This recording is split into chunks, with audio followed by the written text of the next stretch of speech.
जय हिंद साथियों, आज की इस वीडियो में हम बात करेंगे जो 75वें स्वतंत्रता दिवस पर पीएम मोदी द्वारा स्कीम लॉन्च किया गया है, इसके बारे में बात करेंगे।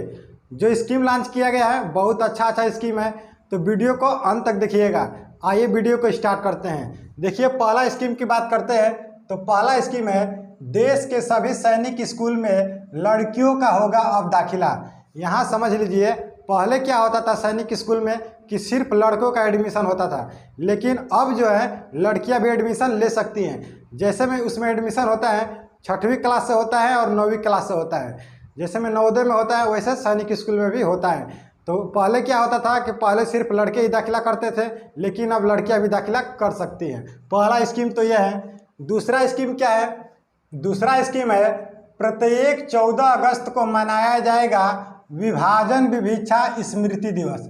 यहाँ इंपोर्टेंट कर लीजिएगा, प्रत्येक 14 अगस्त को मनाया जाएगा विभाजन विभिक्षा स्मृति दिवस। यहाँ देखिए, अभी हाल ही में यह घोषित किया गया है कि अब 14 अगस्त को भारत में मनाया जाएगा विभाजन विभिक्षा स्मृति दिवस। यहाँ देखिए, अब नेक्स्ट बात करते हैं। नेक्स्ट तीसरा क्या है? तो तीसरा है, देखिए, 75वें स्वतंत्रता दिवस को मनाया गया अमृत महोत्सव के रूप में। यानी समझ लीजिए, यह जो 2021 का स्वतंत्रता दिवस मनाया गया है, इसको अमृत महोत्सव के रूप में मनाया गया है। यानी जो 2021 का स्वतंत्रता दिवस है उसे मनाया गया है अमृत महोत्सव के रूप में।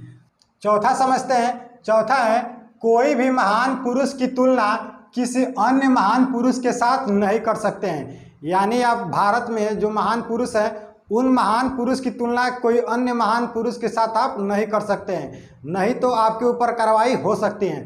एग्जाम्पल तौर पर आप समझ लीजिए, बहुत से लोग हैं कि जो महात्मा गांधी को विरोध करते हैं, इसके ऊपर भी आपकी कार्रवाई हो सकती है। यहाँ समझ लीजिए, आखिर विरोध क्यों करते हैं उस पर? महात्मा गांधी हमारे देश की आज़ादी के लिए बहुत सहयोग किए हैं, ऐसी बात नहीं है। जो विरोध करते हैं उनके ऊपर कार्रवाई करी जा सकती है।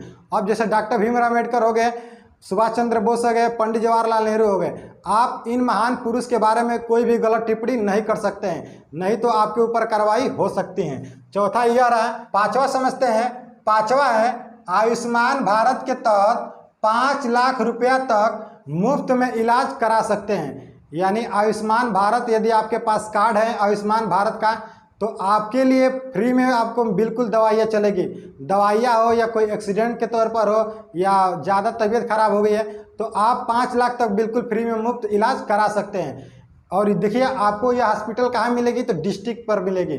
जैसे में आपका जहाँ डिस्ट्रिक्ट होगा वहाँ पर यह उपलब्ध है, बिल्कुल फ्री में होगा।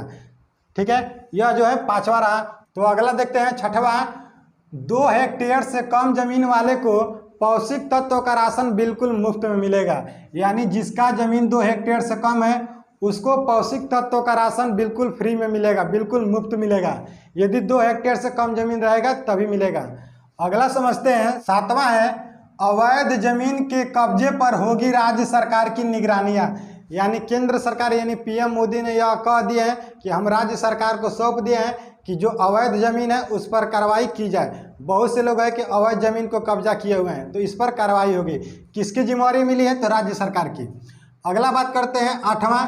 ओबीसी को संवैधानिक दर्जा हुआ प्राप्त। यानी जो ओबीसी में आते हैं उनको संवैधानिक का दर्जा प्राप्त हो गया है। आप समझ रहे होंगे कि संवैधानिक क्या होता है, जिसका संविधान में उल्लेख होता है। अब अगला समझते हैं, नौवां। सभी कर्मचारियों को होना पड़ेगा अपने कार्यालय पर समय पर उपस्थिति। जो बैंक मैनेजर हैं, चाहे बैंक के अन्य कर्मचारी हैं, साथ में पुलिस हैं, पुलिस अधीक्षक हैं, इन सभी कर्मचारियों को समय से उपस्थित होना पड़ेगा। अब अगला समझते हैं, 10वां। स्वनिधि के तहत रेहड़ी लगाने वाले को मिलेगी स्वनिधि की धनराशि। यानी जो व्यक्ति रोड पर ठेला लगाते हैं उनको स्वनिधि के तहत पीएम मोदी द्वारा पैसा मिलेगा, बिल्कुल मुफ्त मिलेगा। लेकिन कैसे मिलेगा यह पॉइंट समझ लीजिए। आज यह नहीं कि आज यहाँ पर ठेला लगा रहे हैं तो कल किसी अन्य जगह पर लगाएंगे, ऐसे में आपको नहीं मिलेगा। आपको एक अस्थायी दुकान खोलनी पड़ेगी, तभी स्वनिधि के तहत आप लाभ उठा सकते हैं। और आपको साथ में रजिस्ट्रेशन करना पड़ेगा, जहाँ पर आपकी दुकान है उसका स्थान का भी आपको पता देना पड़ेगा। ठीक है, तो ऐसे नहीं मिलेगा, आपको वहाँ पर अस्थायी दुकान करना पड़ेगा। ये नहीं कि आज यहाँ पर किया है कल वहाँ पर करेंगे, आपको ऐसे नहीं मिलेगा। और रेगुलरिटी आप में होनी चाहिए। ये भी नहीं है कि आज लगाए हैं दुकान तो 3 दिन बाद लगाएंगे, ये भी से नहीं मिलेगा। ऐसा करेंगे तो मिलेगा नहीं। अब देखिए 11वां है टोक्यो ओलंपिक में पदक विजेता को हौसला देते हुए अन्य युवाओं को खेल के प्रति उत्कृष्टता होने पर सरकार लेगी जिम्मेवारियां। यानी इसका मतलब यह हुआ है कि जो व्यक्ति खेल के प्रति, यानी जो पुरुष या युवा जो खेल के प्रति उत्कृष्टता लाते हैं अपने अंदर कि यानी हम इस खेल में जाएंगे, तो उसकी जिम्मेवारी है सरकार की, यानी सरकार उसकी जिम्मेवारी लेगी। यदि आप खेल के प्रति उत्कृष्टता हैं तो सरकार आपको स्पोर्ट में भेज देगी और सरकार खर्च उठा लेगी, लेकिन आपको खेल के प्रति उत्कृष्टता होनी पड़ेगी। देखिए यह जो है यह पीएम मोदी का जो स्कीम है इसके बारे में बताए हैं और साथ में आपको नॉलेजेबल एक वीडियो भी बता दिए हैं कि इस दिन स्वतंत्रता दिवस पर क्या क्या स्कीम लॉन्च किया गया है। तो फ्रेंड्स मिलते हैं अगले नेक्स्ट वीडियो में, तब तक के लिए थैंक यू। जय हिंद, जय भारत।